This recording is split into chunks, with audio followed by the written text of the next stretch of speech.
ایک بار پھر سج گئے ہم سب کے اسٹیٹس اسی دعا سے جس میں ہم مانگتے ہیں اللہ رب العزت سے اپنے رجب اور شعبان میں برکت۔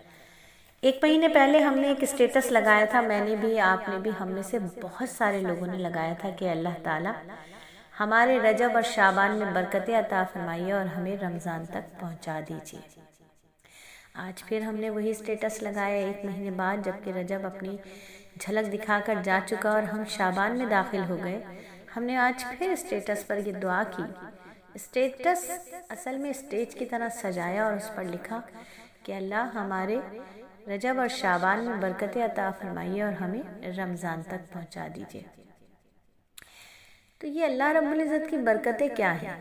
کیا ان 30 دنوں میں جو یکم رجب سے شروع ہوا تھا اور 30 رجب تک ہمارے اوپر کوئی برکتیں نازل نہیں ہوئیں یا ہوئیں؟ برکتیں کہتے کسے ہیں؟ برکت ہے کیا چیز؟ دنیا اور آخرت کی بھلائی مانگتے ہیں ربنا میں ہم کہ اللہ ہماری دنیا بھی اچھی کر دیجئے، ہماری آخرت بھی اچھی کر دیجئے۔ دنیا کی اچھائی کیا ہے؟ دنیا اچھی کیسے ہوتی ہے؟ کیا مال اور دولت کا ہونا ہی دنیا کی اچھائی ہے؟ کیا بڑی گاڑی بڑے بنگلے کا ہونا دنیا اچھی ہو جاتی ہے، دنیا بھلائی والی ہو جاتی ہے؟ نہیں۔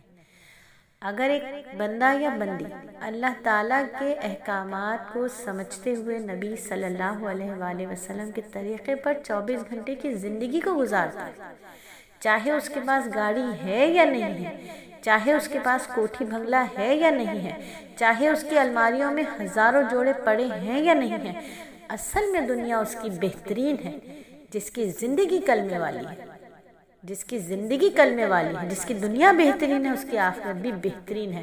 بظاہر لوگوں کو نہ لگے کہ اس کی دنیا بہترین ہے، لیکن در حقیقت وہی دنیا بہترین ہے جو اللہ اور اللہ کے رسول کے طریقے پر چلتی ہے، حکم پر چلتی ہے۔ تو میری بہنوں، ایک مہینے پہلے ہم سب نے اپنے رجب میں خوب برکتیں مانگی تھی، تو کیا ہم نے 30 دن میں 30 نیک اعمال کا بھی اضافہ کیا، یا ہم نے 30 دن میں دو کر کے نوافل کی تعداد کو بھی بڑھایا؟ کیونکہ ہمیں معلوم ہے آج سے 29 دن بعد یا پھر 30 دن بعد ہمیں عشاء کے وقت 40 رکعتیں پڑھنی ہیں، 17 رکعتیں عشاء کی، 20 رکعتیں تراویح کی، توبہ کی رکعتیں، شکرانے کے نوافل، توبہ کے نوافل، حاجات کے نوافل، کل ملا کر 40-41 نوافل ہمیں پڑھنے نماز کے ساتھ، فرض نماز کے ساتھ۔ تو کیا ابھی سے ہم نے اپنی کمر کو کس لیا ہے؟ کیا ہم نے شعبان میں رجب میں کوئی تیاری کر لی تھی؟ کیا ہم نے گزشتہ روزوں کی قضا پوری کرنا شروع کر دی تھی؟ کیا ہم نے لغویات کو چھوڑنا شروع کر دیا تھا؟ کیا ہمارا اسکرین ٹائم کم ہو گیا تھا؟ کیا ہماری لغویات لغو باتیں کم ہو گئی تھی؟ کیا ہمارا واٹس ایپ، فیس بک، یوٹیوب کا ٹائم کم ہو گیا تھا؟ کیا ہم نے گناہوں کو چھوڑنا شروع کر دیا تھا؟ کیا ہم نے نیکیوں کو بڑھانا شروع کر دیا تھا؟ اگر نہیں کیا تھا تو رجب کے 30 دن ہم سب ضائع کر چکے ہیں۔